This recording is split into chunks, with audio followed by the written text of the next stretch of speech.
Iran signal talks amid Gulf tensions. Iran and the United States have confirmed opening lines of communication aimed at reaching a deal and avoiding military action, as tensions rise in the Gulf and regional powers step up diplomacy to prevent conflict. President Donald Trump told reporters on Saturday that Iran was seriously talking with Washington, hours after Iran's top national security official said arrangements for negotiations were progressing. Speaking aboard Air Force One, Trump said he believed Iran should agree to a deal with no nuclear weapons, but said he did not know if Tehran would sign such an accord. But they are talking to us, he said. Seriously talking to us. Trump also referred to a US armada heading towards Tehran led by the USS Abraham Lincoln aircraft carrier, saying, "We do have very big, powerful ships heading in that direction. I hope they negotiate something that's acceptable," he added.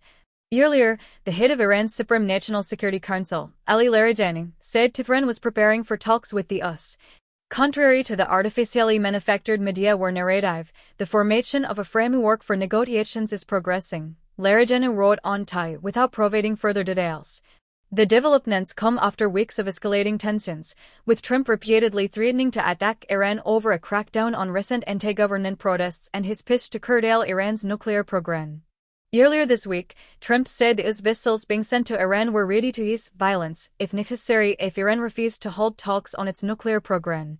The US Central Command, CENTCOM, also warned Iran's Islamic Revolutionary Guard Corps, IRGC, on Friday over its plans to hold a two-day naval exercise in the Strait of Hormuz. Any unsafe and unprofessional behavior near its forces, regional partners or commercial vessels increase risks of collision, escalation, and destabilization, CENTCOM said. Senior Iranian leaders have said they are open to negotiations with Washington, but only if Trump stops threatening to attack the country. Foreign Minister Abbas Araghchi responded on Saturday, saying in a social media post that the US military, operating off Iran's shores, is now attempting to dictate how our powerful armed force should conduct target practice on their own turf. CENTCOM is also requesting professionalism from a national military the US government has listed as a terrorist organization, all while recognizing the right of that same terrorist organization to conduct military drills, he wrote. The United States designated the IRGC as a terrorist organization in 2018 during Trump's first term. Araghchi added that the presence of outside forces in our region has always caused the exact opposite of what is declared, promoting escalation instead of de-escalation. Al Jazeera's Tawfiq Azadi, reporting from Tehran, said the situation remained quite fragile and delicate, but described Larijani's comments as a positive, saying that efforts to hold talks were advancing. Qatar's Ministry of Foreign Affairs said Prime Minister Sheikh Mohammed bin Abdulrahman bin Jassim Al Thani met Larijani in Tehran on Saturday to discuss efforts to de-escalate tensions in the region, adding that Qatar supports efforts to reduce tensions and reach peaceful solutions. Turkey, the United Arab Emirates and Saudi Arabia have also been pursuing diplomatic efforts to prevent a military confrontation between Washington and Tehran. Saudi state news agency SPA reported that Crown Prince Mohammed bin Salman told Iranian President Nazad Pezeshkian on Tuesday that Riyadh would not allow its airspace or territory to be used for military actions against Tehran. Source: Al Jazeera. The Gulf has always known how to hold its breath. On one side of its narrow waters, American warships cut through the sea with deliberate calm, still so how it is against a restless horizon. On the other, Tehran watches closely, its leaders waving words as carefully as movements on the water.